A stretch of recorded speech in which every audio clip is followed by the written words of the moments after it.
పుష్ప అంటే ఫ్లవర్ అనుకుంటివా, ఫైర్ అనే రేంజ్లో ఉంది బీజేపీ ఎమ్మెల్సీ పర్ఫార్మెన్స్. మన తెలంగాణలో జరుగుతున్నటువంటి 3 ఎమ్మెల్సీ స్థానాలకు, అంటే 2 టీచర్స్ ఎమ్మెల్సీ కాన్స్టిట్యున్సీలు, 1 గ్రాడ్యుయేట్ ఎమ్మెల్సీ, అందులో కమలం అనేది దూసుకెళ్ళిపోతుంది.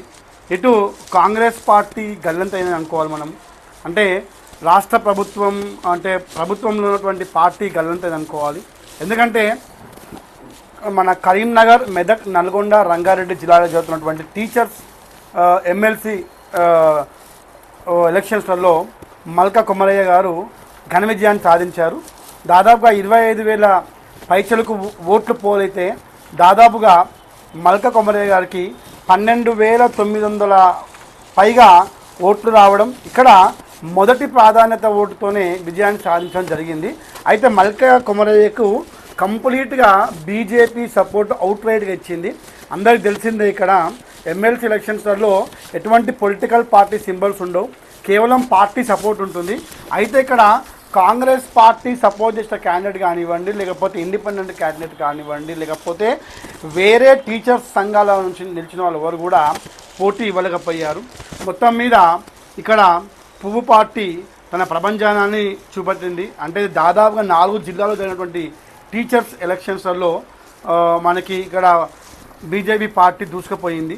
అలాగే మనకి ఇంకొక టీచర్స్ కాన్స్టిట్యున్సీ అయినటువంటి నల్గొండ, వరంగల్, ఖమ్మం, ఇక్కడ శ్రీపాల్ రెడ్డి, అంటే మన పిఆర్టీయు సంఘం నుంచి శ్రీపాల్ రెడ్డి గారికి, అంటే మొదటి ప్రాధాన్యత ఓటులో ఎవరికి కూడా ఆధిక్యం రాకపోవడంతో రెండవ ప్రాధాన్యత ఓటు ప్రకారంగా ఇతనికి కూడా దాదాపుగా మంచి మెజారిటీతోని శ్రీపాల్ రెడ్డి గారు కూడా విజయం సాధించారు. అయితే ఇక్కడ ఏమైందంటే 2 కూడా ఇక్కడ విజయం సాధించారు. శ్రీపాల్ రెడ్డి గారు అలాగే మల్కా కొమరయ్య గారు ఆల్మోస్ట్ వాళ్ళు విజయ ధృవీకరణ పత్రాన్ని కూడా తీసుకున్నారు. అయితే ఇప్పుడు ఇక్కడ మనం చూసుకుంటే గ్రాడ్యుయేట్ ఎలక్షన్స్, టీచర్స్ ఎలక్షన్స్ అంటే టీచర్స్, గవర్నమెంట్ టీచర్స్ వాళ్ళు వీళ్ళు వేస్తూ ఉంటారు. సంఘాలలో ఉన్నటువంటి పిఆర్టీయూ సంఘం కానీ, పీటీయూ సంఘం కానీ, టీచర్స్ సంఘంలో వాళ్ళు వేస్తూ ఉంటారు. అయితే ఇక్కడ అందరూ కూడా గమనించాల్సింది ఏంటంటే గ్రాడ్యుయేట్ ఎలక్షన్స్. సో ఈ గ్రాడ్యుయేట్ ఎలక్షన్స్ ఏంటంటే ఆల్ గ్రాడ్యుయేట్, అంటే డిగ్రీ ఉన్న ప్రతి ఒక్క గ్రాడ్యుయేట్ కూడా ఈ ఎలక్షన్స్కి ఎలిజిబిలిటీ ఉంటుంది, అందరికి తెలిసిందే. ఇక్కడ మనకి దాదాపుగా 4 జిల్లాలు, ఆదిలాబాద్, కరీంనగర్, నిజామాబాదు, తర్వాత మెదక్ సంబంధించిన గ్రాడ్యుయేట్ ఎలక్షన్స్లో చాలామంది పోటీ చేస్తున్నారు.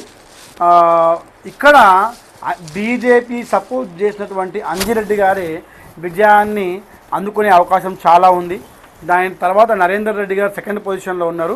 అందరూ కూడా ఆ బీఎస్పీ నుంచి పోటీ చేసినటువంటి ప్రసన్న హరి గారు ఖచ్చితంగా గెలుస్తారు అనుకున్నారు, కానీ అతను 3వ రౌండ్లో అవుట్ కావడం జరిగింది. ఇప్పుడు పోటీ మాత్రం అంజిరెడ్డి అలాగే నరేందర్ రెడ్డి మధ్యలో ఉంది ఈ పోటీ. కానీ అందరూ గుర్తుపెట్టుకోండి, ఇక్కడ అంజిరెడ్డి గారు 2వ ప్రాధాన్యత ఓటుతో అయినా సరే ఖచ్చితంగా విజయం సాధిస్తారు. ఈ విజయం అనేది ఏంటంటే బీజేపీ పార్టీకి ఒక తెలంగాణలో ఒక మంచి ఊపుని, అలాగే ఒక కాన్ఫిడెన్స్ని, అంటే 2028 ఎలక్షన్స్కి మంచి కాన్ఫిడెన్స్తో ముందుకెళ్ళొచ్చు అని ఒక ధైర్యాన్ని మాత్రము ఈ ఎమ్మెల్సీ ఎలక్షన్స్ ఇవ్వడం జరుగుతుంది. ఎందుకంటే మొన్న రీసెంట్గా జరిగినటువంటి ఎంపీ ఎలక్షన్స్లలో 17 ఎంపీ ఎలక్షన్స్ ఉంటే 17 ఎంపీ సీట్లుంటే 1 ఎంఐఎం, 8 కాంగ్రెస్, 8 బీజేపీ, అంటే దాదాపుగా వాళ్ళ బలాన్ని 8x7, అంటే సాధారణంగా ఒక్క ఎంపీ సీట్ కింద 7 ఎమ్మెల్యేలు ఉంటారు.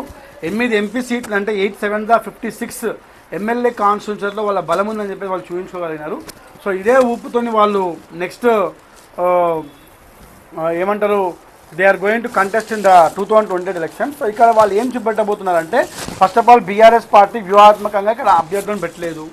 ఎందుకంటే అభ్యర్థులను పెట్టి ఓడిపోవడం దానికంటే కూడా అభ్యర్థులు పెట్టకుండా బాగుంటుందని చెప్పేసి బీఆర్ఎస్ పార్టీ స్టాండ్ తీసుకుంది. ఇక్కడ కాంగ్రెస్ పార్టీ ఓడిపోవడం వల్ల ప్రజా వ్యతిరేకత, టీచర్లలో వ్యతిరేకత ఉందని చెప్పేసి ప్రూవ్ అవుతుంది. తర్వాత బీజేపీ గెలవడం ద్వారా బీజేపీకి తెలంగాణలో సానుకూలత ఉందని చెప్పేసి ప్రూవ్ అవుతుంది. మొత్తం మీద ఎమ్మెల్సీ ఎలక్షన్స్ రాష్ట్రంలో ఒక కొత్త రాజకీయ చర్చకి వేదిక అయిందని చెప్పేసి శ్రీకాంత్ విజన్ ఛానల్ ద్వారా నేను ఒక విశ్లేషణ ఇస్తున్నాను. సో రానున్నటువంటి జనరల్ ఎలక్షన్స్కి మాత్రం not only general elections, sarpanch ఎలక్షన్స్కి, ఎంపీటీ సెలక్షన్స్, జెడ్పీటీ సెలక్షన్స్కి, అలాగే రానున్నటువంటి జిహెచ్ఎంసీ ఎలక్షన్స్ కూడా ఈ యొక్క ఎమ్మెల్సీ ఎలక్షన్స్ యొక్క ఇంపాక్ట్ అనేది ఖచ్చితంగా ఉంటుంది. So anyway, all the best to BJP party for securing 2 MLC seats in the MLC elections. Thank you very much.